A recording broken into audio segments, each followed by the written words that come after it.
And a lot of people are looking forward to this weekend. It is Memorial Day weekend, which for many means a 3-day weekend. But really, that extra day off is much more than that. It's a day to remember those who have died in our nation's service. So all this week, Fox 10 News will honor those men and women by bringing you stories about the people who served beside those heroes. Here's John Rogers.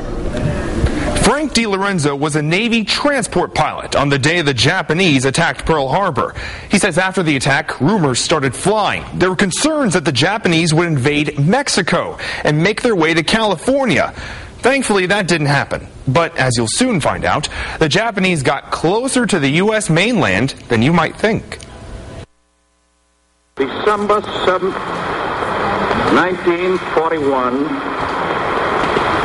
A date which will live in infamy. The United States of America was suddenly and deliberately attacked by naval and air forces of the Empire of Japan. On December 7th, 1941, the Japanese struck a blow to America's psyche, launching an aerial attack on Pearl Harbor. That same day, Frank DeLorenzo was a naval pilot based in San Diego. On that Sunday morning, he was sharing breakfast with his friends and couldn't have imagined what had happened. The telephone rang, and I didn't answer it, but one of the other guys did. And he said, yeah, okay. Yeah, and the moon's made out of green cheese, too, yeah. And he slammed down or hung up the receiver. Boy, the phone rang again, boy, almost immediately. The same guy picked it up. He said, yes, sir. Yes, sir, right away, sir.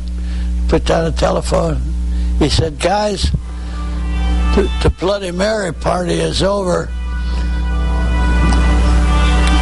The Japs have just attacked Pearl Harbor, and we're at war. DeLorenzo says America was not prepared. Domestic intelligence as to what was going on in the Far East was practically nil. Rumors started flying. One rumor was that the Japanese had an amphibious invasion force that was going to land on the coast of Mexico and come up through Tijuana and invade San Diego. So DeLorenzo was sent on his patrol plane to monitor Baja California. Saw no sign of Japs, no sign of anything toward. All we saw were the goats on Guadalupe Island. DeLorenzo was ordered to remain on base. He and his fellow service members stayed in hangars and slept in cots. He says the mood was apprehensive.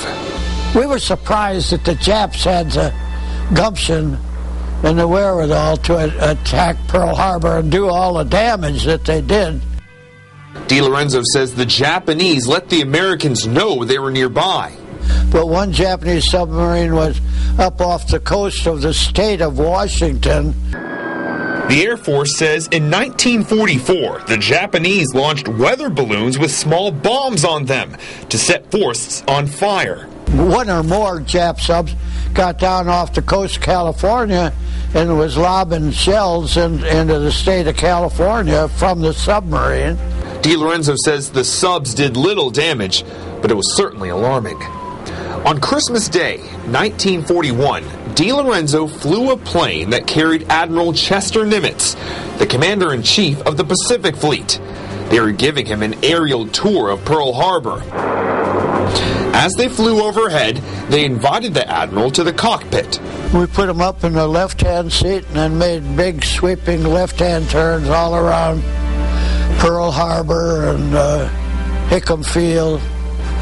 And what he saw was sickening. Ships were sunk or upside down. All the airplane hangars were practically all completely demolished. No roofs, no walls, bomb craters everywhere, wrecked airplanes all around there.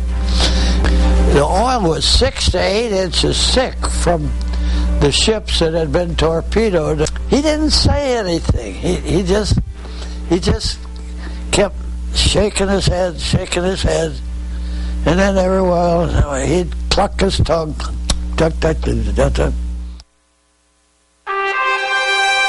After that tour, DeLorenzo spent the rest of the war flying transport planes between America and Australia. DeLorenzo says during the war, he detested the Japanese for what they did to his fellow Americans. But now, in reflection, he's forgiven them. He says they were just doing their duty, just like he was. It was our very survival. It was to keep the United States of America, the greatest country in the world, great and free and safe. And DeLorenzo was just one of thousands of American men and women who did just that.